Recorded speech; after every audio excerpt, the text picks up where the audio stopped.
Hello everyone, I'm Captain Logan. I'm Eric. And Eric and I are going to do an overview somewhat prematurely. We should have saved this for October.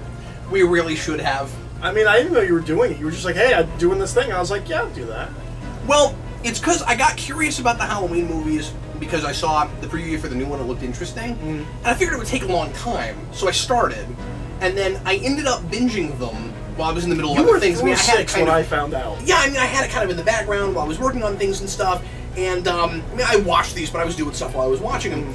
And, I wanted to go ahead and do this before I got too far away from them, and it's already been like 6 weeks since I started on it, you know, so like, I want to go ahead and get it knocked out. So Eric was like, well, that sounds interesting, I'll do it too. So Eric and I both independently watched through 6. I did not watch anything after that. I went ahead and rewatched H2O, which I had seen before, and so I had seen Halloween when I was a kid. When I say kid, like 13, 14, and I had seen H2O around then when it came out. Shortly after it came out. And then Resurrection I watched a couple years after that for some ungodly reason. That I did not rewatch for this, because I just didn't see the point. I know the one important thing that happens in that movie, and then I watched Rob Zombie's Halloween. Because you weren't going to, I was like, no, you should at least watch Rob Zombie's Halloween, because you saw the sequel. Yeah, and I have seen the sequel. And I haven't seen Rob Zombie's Halloween Halloween since forever. I don't want to go back to it. We'll probably mention that very briefly. Yeah. But anyway, so I'm going to put 25 minutes on the clock, and wherever we are at 25 minutes, we're going to quit. Okay. That's my plan. So let's see how much of the Halloween franchise we can talk about in 25 minutes.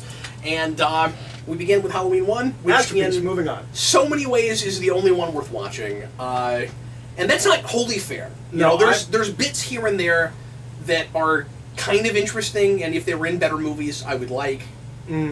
And then I know what you're going to say, but go ahead.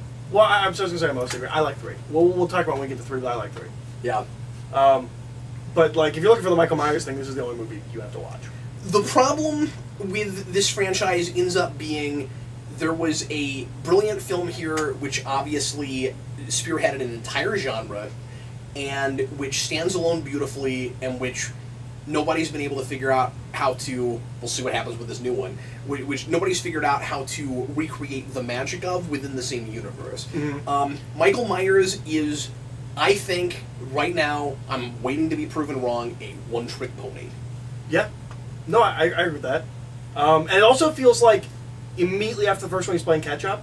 Like, you can tell between the first and second movies, this has become a genre. Yeah. And you can really tell in the later ones. I use self-awareness a lot as a positive, as like a positive thing, as a compliment with movies. This franchise gets too self-aware. Sure. Yeah. But like, because like I would almost take, you know, redoing a lot of things about the first movie that worked, and just going, okay, it's kind of the same movie again, than stuff we do. Just because I don't know what else you do with it. But yeah, it just becomes self-parody, which is the problem with a lot of slasher movies, obviously. We've had this conversation, I think you can make a sequel to Halloween. I don't think you can make a franchise to Halloween. Right. The first Halloween is, and if you've never seen it, you really should. It's much like Eye of the Dragon. It's not a movie that just is academically important because it started the slasher genre. Still holds up. It's still very watchable. I would argue that in its way, it's still scary. I mean, I'm not like horrified. Like I don't walk out my house watching this like scared I'm gonna get stabbed. Yeah. But the reason it works is because I'm with the victims when they're killed, and I care about the protagonist who in a way that we will never be again. That's right. Yeah. No, I agree. And there's a natural thread. Later on, we'll just start murdering random people, but like there's a natural thread from the main character out to the other characters.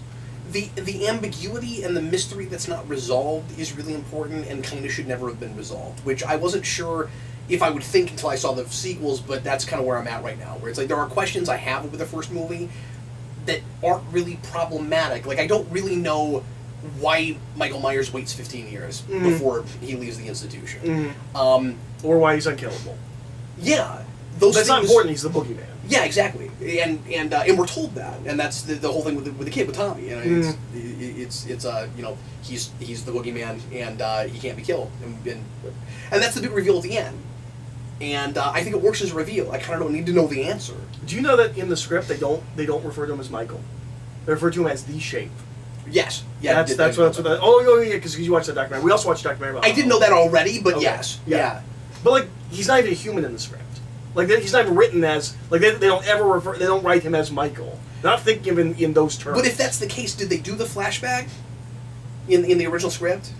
Yes. That it opens with? Because so the problem is people like to talk about Michael Myers as a force of nature. Mm-hmm. The trouble with that is we know he was a person. Mm-hmm. And so the question is the shape a thing that he was born as or that took him over? No, I think he was born as. Because our introduction to him is him murdering his sister. Sure, but you don't know what he was like before that, which the Rob Zombie No. movie tries to clear up in its own way, and that doesn't really work. Yeah. But the question is, because you I look at take that it one like scene, it's that kid and Angel. but it doesn't seem like, yeah, but like that family's already worried about him. And Yeah. I don't know what they think about all that and what they feel about it. Then I almost would have just, if I have any complaint about that first movie, and maybe this is even fair, I almost would have left that out and just had exposition about it. Oh, but it's such a, as a film, it's such an engrossing opening. I know, yeah, because you're not expecting, and the reason And it's you're supposed still not to be, expecting to be a kid. the reason it's supposed to be unsettling, I always thought, is because of the notion that it might be possible that a human being could just be evil. Mm-hmm. The idea is there's no motivation. There's no reason for it. There's no background. There's no reason. It's just an evil person. Mm-hmm. Yep. And if that's the idea, then you shouldn't add to it later, which is why that idea changes. Yes. It starts becoming something Yes. else. But the original Halloween, if you've never seen it, you should see it. It's a great movie. I mean, you watch it at night. I think. Oh, and Jamie Lee Curtis is immediately, you're like, oh, this person's gonna be a movie star. Yeah. Like she's surrounded by all these other girls, and like you're immediately like, of course, this is the person who cast as your star. Yeah, she's got so much screen presence. Yeah. Yep. And obviously that theme is like 30%. I mean, the Halloween theme. My mom can't hear it without like Halloween makes me think of my mom because she saw this movie in theaters and was a babysitter and like this to this day she cannot hear that theme without like you can watch her hair rise on her arm yeah. So how do you feel about 2? I don't like 2. You like 2 a lot more than I do. I think 2 is a bunch of killing. It is. And a bunch of people like I feel like I'm being. The whole hook of 2 is you are picking up immediately after the first movie. It is the continuation of that night. And then you put Laurie Strode in the hospital room and you leave her alone for the first 2 acts of your movie. Yeah. And then Michael Myers just wanders around murdering random hospital staff that I'm introduced to right before he murders them. Yeah, she's pretty much just there. I mean, she's underutilized. Obviously, she's pretty much just there so that we can have a big reveal at the end. Which she doesn't even get. We're told that in the back of a car. Dr. Loomis gets that from the one lady. This does solidify Loomis as I think of him, which is just a raving madman who runs around talking about, "You must die! You understand? He's evil! There's no helping him! I'm a psychiatrist, trust me!" There's like a slow progression where he loses his mind, like... He's just a different person in the second movie. So you say I like that movie more than you. It doesn't mean I really like it. Yeah. What I like about it is it seems like the only thing you could really do with a sequel, and I think it's kind of bold to finish the night where you're because I don't know that I've seen that a lot, and especially like in '81. That's kind of a cool time to it's kind of a cool thing to do. Where I think it was '81, where you would continue where your second movie Halloween 2 is just the rest of that night because the other criticism I have of the first Halloween is. In some ways, I love that ending, and in some ways, I don't know what to do with it because it's like, okay, he's just like he gets up after he falls out of the house, and then you get first-person perspective again, which that movie, by the way, has some of the most artful first-person POV I've seen, and now he's gonna go kill again. It seems like the end, and you always figured he just walks off, but I'm like, well, that's what's scary is the boogeyman's still out there, sure. and in that film, there was no motivation for who he's killing. So it's just, he's going to go out there and he's going to hurt more people. Yeah. It's difficult to not be informed by things you have after it, because I always have to remind myself, he's not necessarily going after Laurie Strode. I mean, he is when he is. Well, and we will see for the rest of... But would he keep caring about that after he gets knocked out of that house, I guess is the question? Yeah, I don't think so. Because without the sister thing, which I agree is kind of a bad idea... But I get why they did it. The only thing that we'll talk about that. The only thing that you could do is she's the only one that got away. so he has to finish the job. He can't not kill someone. I guess you could go that angle. Yeah. But that's not the angle they went. The idea seems to be because one of the things we didn't talk about with the first movie is also the kind of creative ways that he kills and unnerves people, and he's like a part of why it's supposed to be scary is and that's a thing that does not translate a lot later, because we have forgotten the trick part of Trick or Treat. And the fact that it's on Halloween, like, that's the theme of the movie, it's important. It's not just like it's a slasher movie, it takes place on Halloween. It's that he does the trick thing without the treat thing. And so when he, like, it's really unnerving when he, like, digs up his sister and has the gravestone, and then that chick sees all the people he's killed, you know, in the room, and, like, that's all really horrifying, right? He seems like he cares more about that than the actual kills. So he's already achieved that with Laurie Strode. I don't know why he cares now. Yeah. Except for the fact that later on we find out that it's a sister, and so the idea is he was always after her and he just killed some people on the way there. But the assumption, and I don't know if this is supposed to be the case or not, the assumption I make before we get to that reveal is he wants to kill somebody that's the age that his sister was when he killed her. Which is all the people he kills. They're all teenage girls. And then later on he starts killing all kinds of random people. Yeah. It doesn't matter who they are, he just kills people. Yeah. 2 does have probably the best kill of all the sequels, or the one that I felt unnerved It's by. also got a really silly one, but which I'll talk about. I wonder if it's the same one. Well, we've talked about it, so I don't know. But go ahead. Okay. I really like the hot tub death. Yeah. That one makes me uncomfortable for some reason. Yeah, it's uncomfortable. The problem is the first movie wasn't about being gruesome. No. And that's my problem with the hot tub scene and a lot of the kills in the second movie is it's all about how much can we ramp up the violence, and then we just keep going in that direction to absurd degrees. To the nth degree as the thing goes along. The kid from The Last Starfighter slips on some blood and apparently dies, and I didn't even know he was supposed to be dead, but we never see him again, so apparently he's dead. That's hilarious. This movie, like the first one, is written by Deborah Hill and John Carpenter. It does not feel like they cared. Or they just didn't know what to do with it. Yeah, and I mean, John Carpenter didn't want to make this movie, and he specifically had this movie by blowing everything up. Because after Halloween 3 comes out, he's at like some kind of horror convention or something. And somebody asks him like, it's like you know, well, is Michael Myers come back? He's like, no, the Shape is dead. Like, there's not gonna be any more Michael Myers movies. Like, stop asking. I don't think he wanted to make 2 either. Yeah, sure. He did it because the studio wanted it. And then, of course, famously moving on from there, we try to go to anthology, which is what he always wanted to do with Halloween. And they try Halloween 3, and they made the mistake, in my opinion, of putting a number in it. I mean, I think that's the main problem with Halloween 3 is it wouldn't have been a problem if Halloween 2 wasn't about Michael Myers. Yeah, but because it was, people expected that, and that's not what it was, and so it didn't perform. I didn't care for that movie. I thought it was unnerving in all the wrong ways. I also thought that it was TV movie material at best. I didn't think that it commanded the runtime. It does not command the runtime. It's to me the biggest problem is it's too long. It would be a great 1-hour episode of television. I don't know why. Just because these are going anthology, all of a sudden everybody has to stop acting like a real person. That's my big problem with it. And one thing that's really strange about it too is it treats itself like it's somehow more real-worldy than Halloween by virtue of having Halloween be a fictitious movie inside of its own universe. If you're gonna do that, you kind of expect it to be more realistic, not less so. I think that's just supposed to be like a nod to the audience. Like, it is. I'm probably overthinking it, but it's also a really cartoony universe. You know, like it's just insanely. No, it's insanely over the top. Which I like about it. There are things I don't like. That's fair. The main guy is a womanizer for no reason. Yeah. And it never goes anywhere. It never comes from anywhere. It's just there. The big thing that I really like about this movie, well, I just like the premise. I don't think the premise makes any sense at all. It doesn't. That's what I love about it. It's absurd. He has this man has a factory that for years has been putting out Halloween masks, all to build up the public trust for this one Halloween, where they're going to have like a mass ritual of sacrificing children. It's insane. Yeah, you know what my problem with it is? Mm.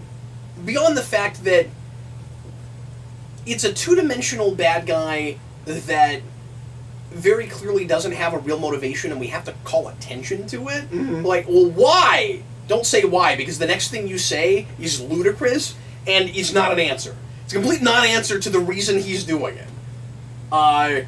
It's sort of like a why not response or something. Like, I forget what exactly it was, but it was, but like... Well, he explains the history of Halloween and, like, sacrifices. Yeah.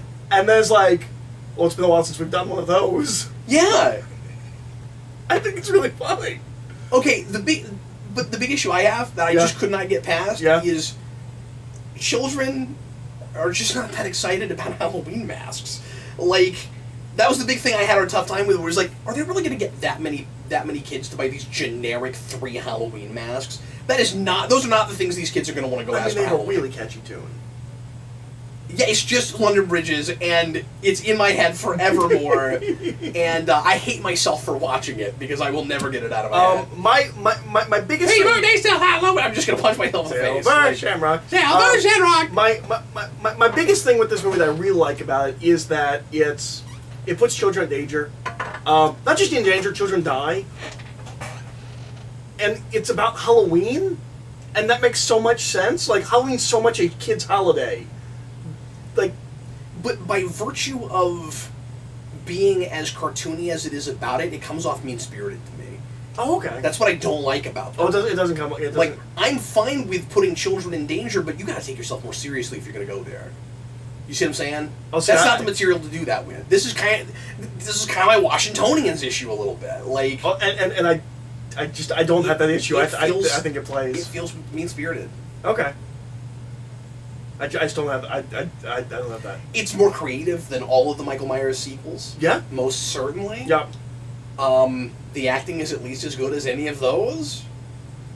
But it was not an experience I enjoyed. I'll say No, that's that. fair, and most people are on your side. I think it's been somewhat quickly reappraised a little bit, but I still don't think it's a well beloved film. Or but I anything. feel like it's overly simple. It's too overly simplified to say, well, this is a great movie and people just don't like it because they expected Michael Myers. I knew that going in, so it's not like I was this sucks because it's not Michael Myers. Mm-hmm. You know what I mean? It's just I don't think it's a good movie. No, and that's fair. I think it's a. I don't think it's just that it wasn't Michael Myers. It's also too niche. Like, it's... Yeah. The director of this is... I mean, one thing I have to give it is that at least they went with another idea that is wholly a, Halloween thing. Yeah, and, that's part of what I like about it. And I mean, I know I've been praising things like Predator 2 and Jurassic House, where, I like sometimes things that are super over the top and overblown and insane and actually aren't really good things. This felt a little mean-spirited, and that changed it for me. No, that's fair. I didn't get mean-spirited off of it. Or I don't get mean-spirited off of it. I like it. I don't love The ending is classic Twilight Zone. I mean, if I like the movie better, I would like that ending. And that ending's that ending's really great.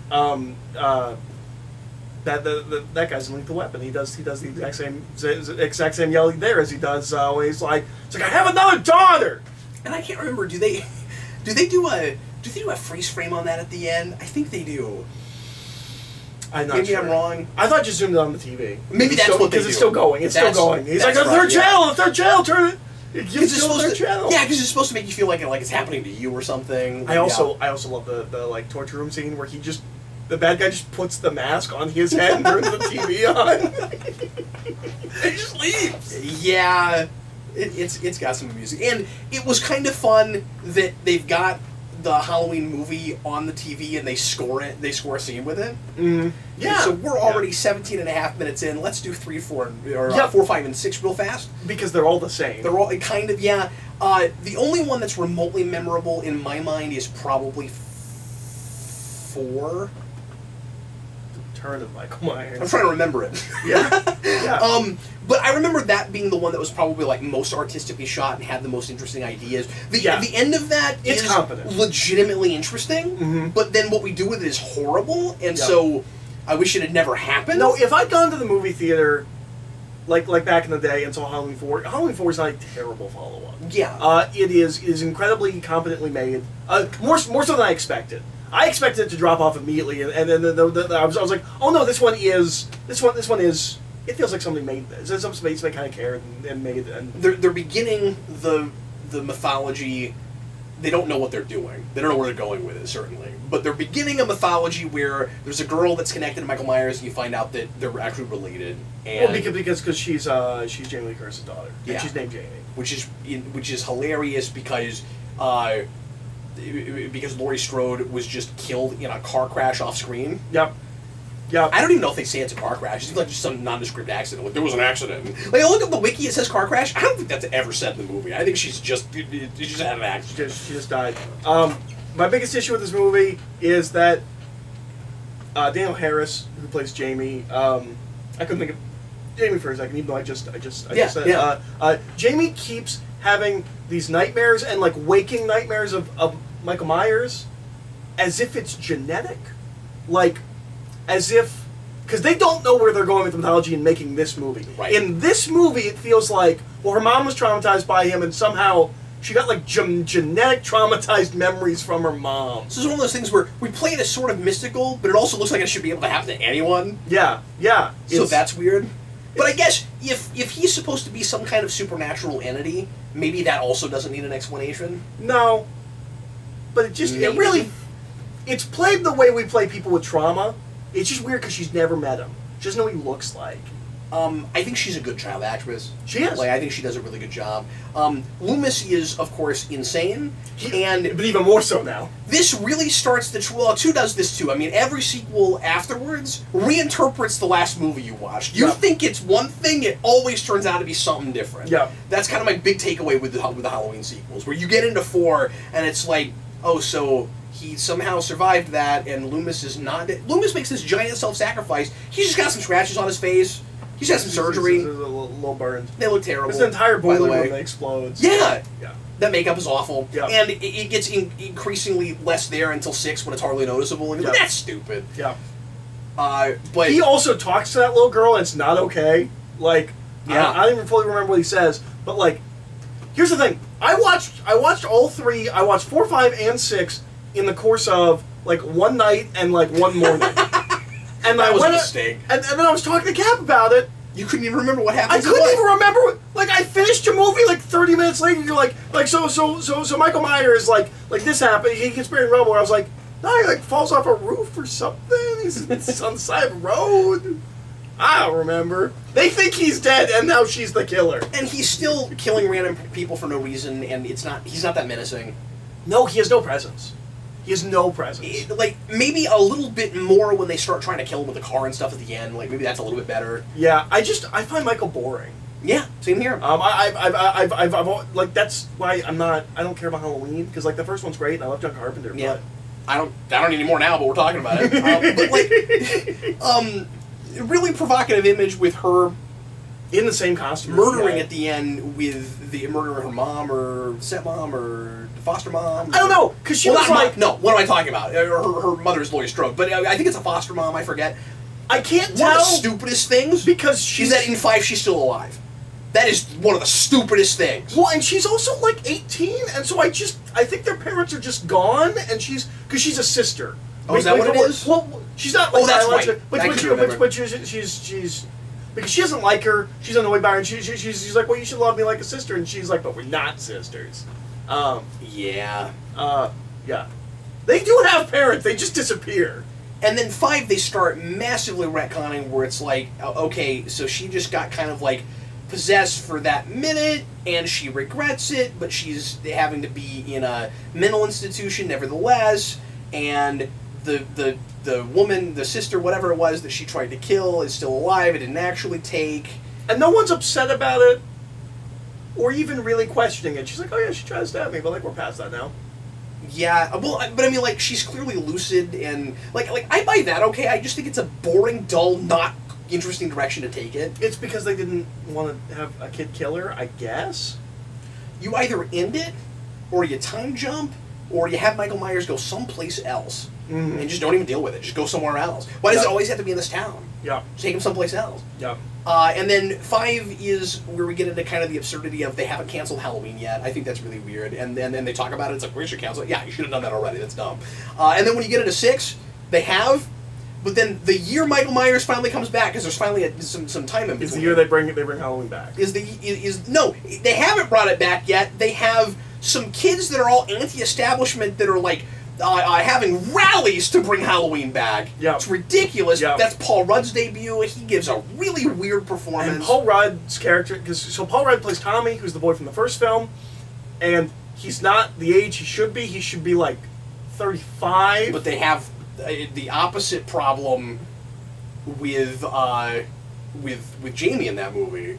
Yeah. Where she's a lot older for some reason. Yeah. And this film famously has been like recut and like this different ending. My understanding is that the original ending of Halloween 6, we discovered that the little girl in Halloween 6 is Jamie's daughter by father of Michael.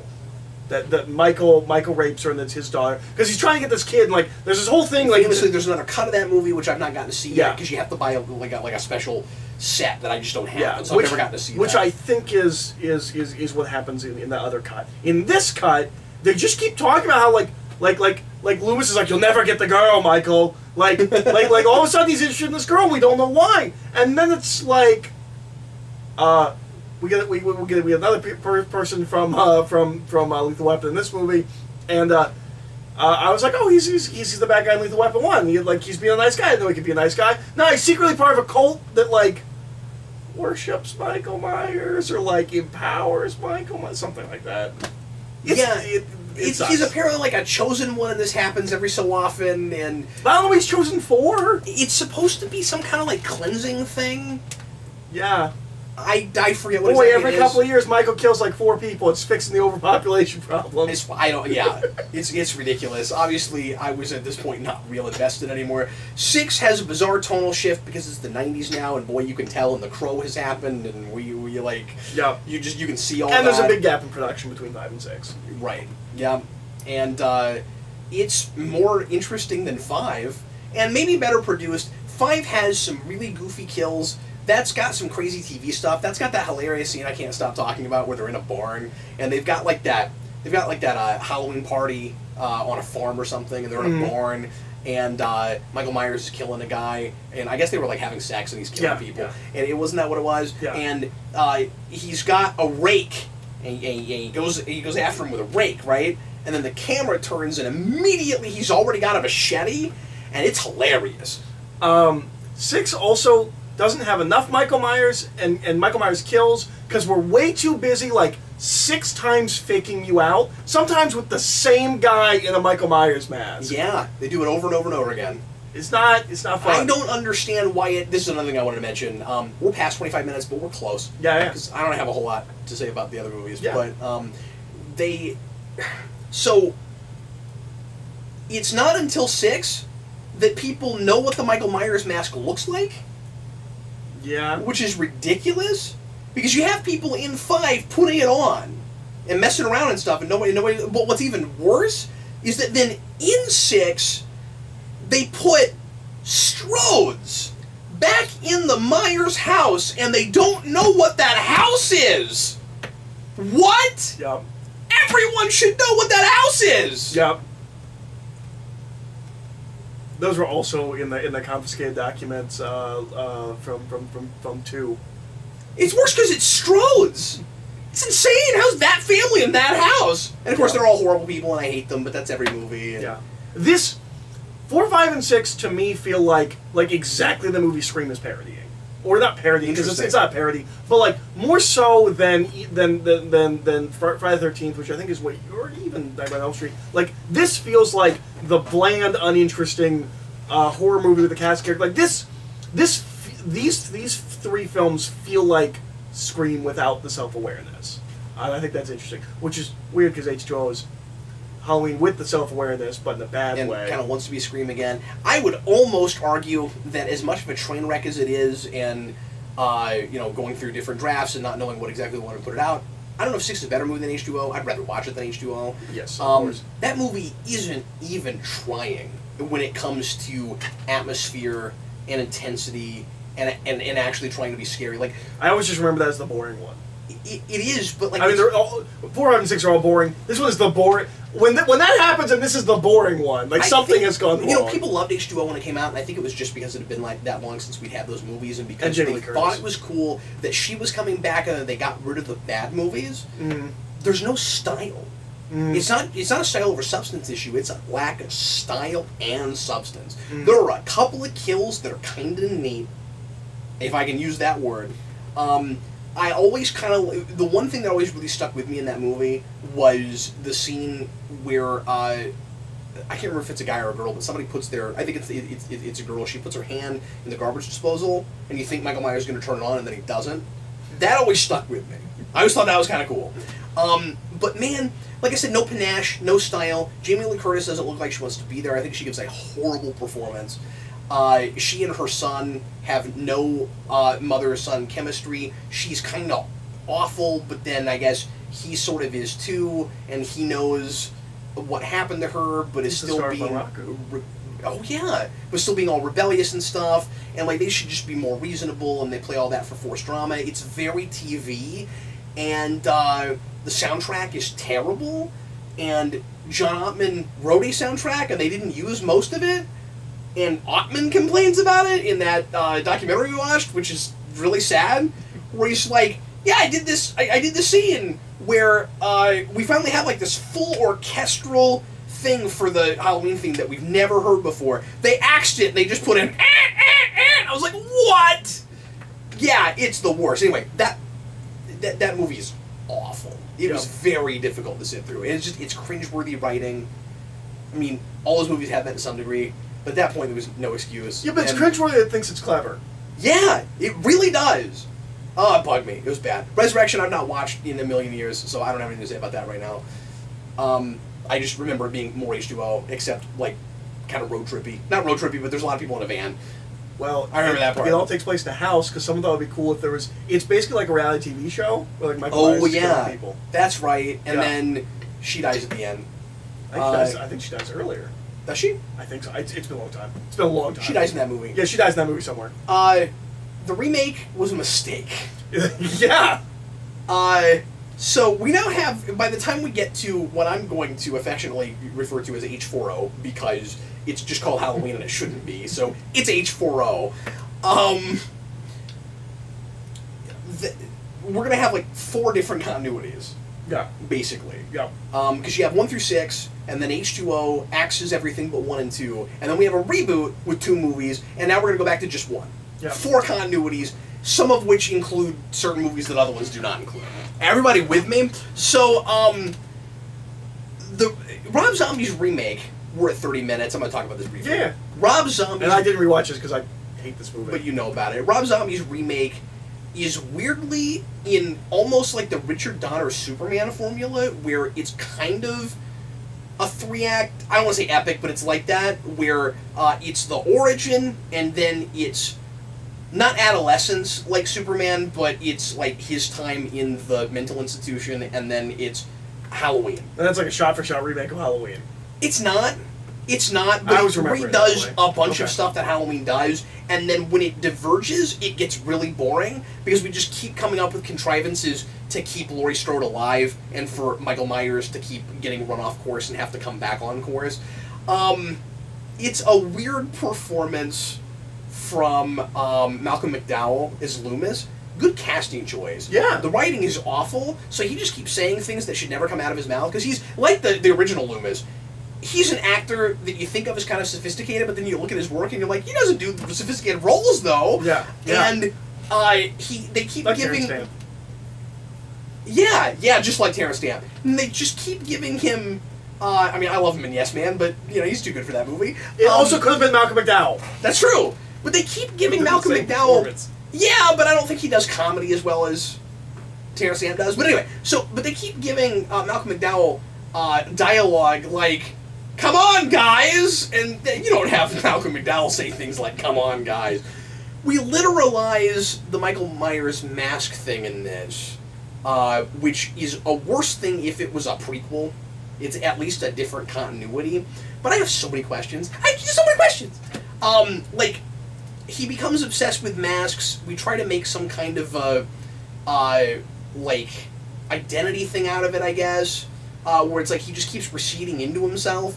But I don't understand his psychology in the first place. So, like, is this a child that could have been helped, but Loomis was just the wrong guy? Am I supposed to blame Loomis for Michael Myers? Was it his fault all along? Heck if I know. Basically, the idea is Michael Myers is an okay kid with a horrible home life, and that has affected him somehow, probably, unless the reason that he was given a terrible home life wasn't because we needed an explanation for his going evil, but just because that's the kind of movies Rob Zombie makes. Yeah. I don't know. That's what it seems like to me. That house is horrifying, and the stepdad needs to die, and I'm glad when he dies, and I'm not loving all the gruesomeness in this movie, but he deserved it, and whatever. But I don't know if that has anything to do with why Michael Myers is evil incarnate.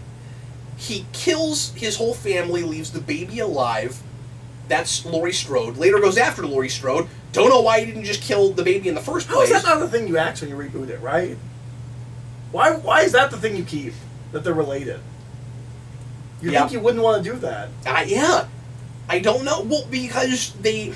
But it makes sense with this. I'm not saying it's good. I'm saying they start from a place of, let's give him a backstory and try to give him a psychology and make you understand him. Sure. So, of course, they did that, right? Sure. So... Rob Zombie wasn't the guy to do that. No! Because you gave him a psychology, but I don't understand it. So it's... I don't understand him any more than the original Michael Myers, and I didn't need to understand the original Michael Myers. So I feel like you're just kind of wasting my time. He kills his whole family. He leaves the baby alive either for some reason I don't understand or because he snapped out of it by then. Because he takes the baby on the porch and just sits there and waits for the mom to come home. Doesn't even remember doing it. Goes to the psych place, the psych ward, and he ends up going on trial, and I don't know if you would try a 10-year-old like that, but that's what they do, and then, I'm just not sure, but anyway, they do that, and then they get he's just... Yeah, and then he's just with Loomis, and Loomis is constantly trying to understand him, and he doesn't seem to remember that night at all. He seems like just a regular child. But then, one day, Loomis leaves him alone with his mom, or no, I'm sorry, Loomis walks his mom back to her car, because she's all distraught because he won't talk. He's just wearing these masks he makes. And then Michael Myers murders an obnoxious, orderly chick who's like, you're really ugly, and then he murders her. And now he's just straight up Michael Myers from, like evil Michael Myers from then on. So it seems like at one time there was a regular child in there, and the shape, for lack of a better word now, I guess, is taking him over, I guess? I don't know what's going on. I don't know what's going on. And, yeah, I just have a whole bunch of questions. Like, why isn't Loomis fired immediately after that? Well, what's even like, worse... he leaves then, and Michael Myers kills someone, and then he's left in charge. And then later, we jump ahead, and he's like, okay, now I'm gonna quit. Like it's been 15 years, I can't get through into him, now I'm gonna quit. What's even worse is in the sequel, which you have seen previously. Yep. So that's apparently like a hatched together mess, and like Rob Zombie has basically disowned that movie. But apparently, at the end of that movie, in his original version, this is rumored. We found out Michael Myers doesn't exist. It's Laurie. Laurie's the killer. That makes no sense. No. She was running away from him the whole last act of yeah, apparently that's the twist of Halloween 2. I mean, look, there's some production value, and like there's some nice photography and stuff, but it's a weird script that I just don't get it. Like, it's kind of a mess. And then, it's 15 years later, because that's what it was in the original movie, but he doesn't, like, wait around and bide his time.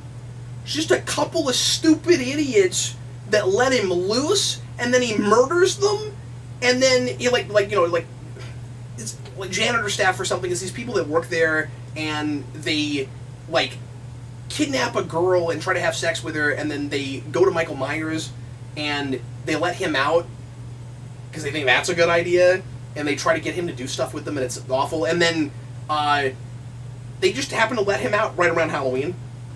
That's why he's stalking at Halloween.